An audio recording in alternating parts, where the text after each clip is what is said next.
I think the first reading is fascinating and worth commenting. So what do we see in the first reading? We see that Saul is determined to kill David, and he prepares an army of 3,000 men to go and pursue David. 3,000 men just against David.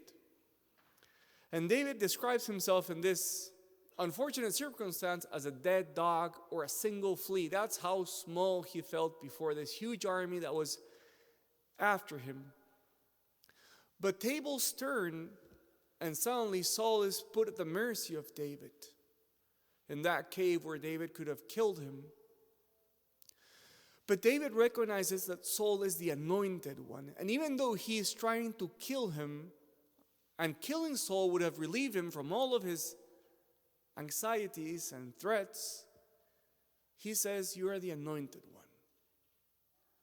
And I don't know, I feel that's a great reminder of the respect that we should have for those who are anointed in a special way, the Pope, the Bishop.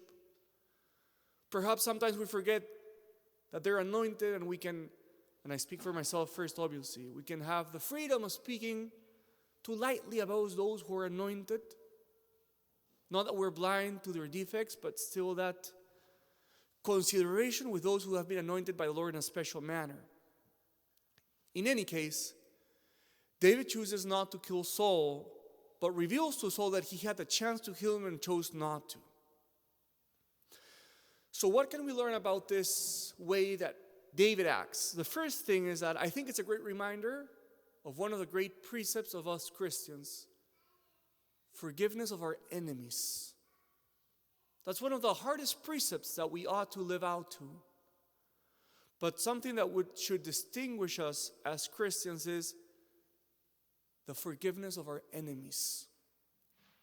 David gives us a great testimony of this. Christ gives a great testimony of this in the cross, praying for his persecutors.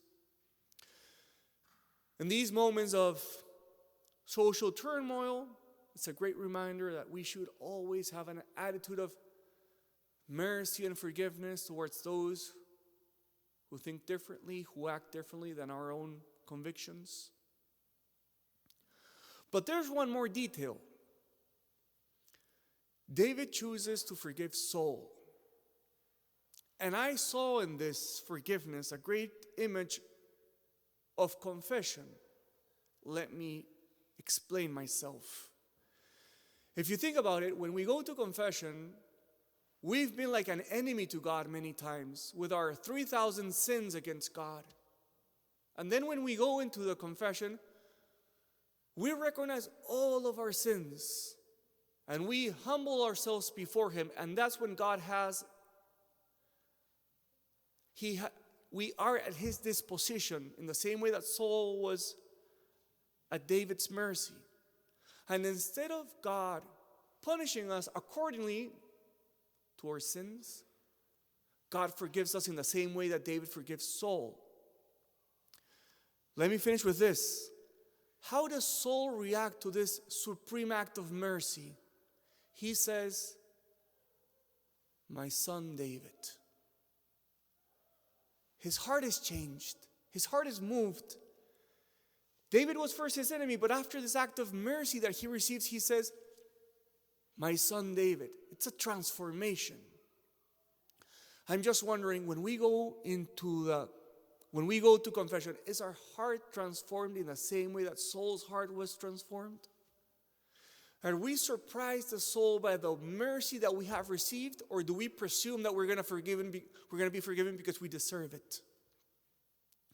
So today, brothers and sisters, my encouragement is, let us go to confession frequently, but each time that we go to confession, let us allow ourselves to be surprised in the same way that Saul was surprised.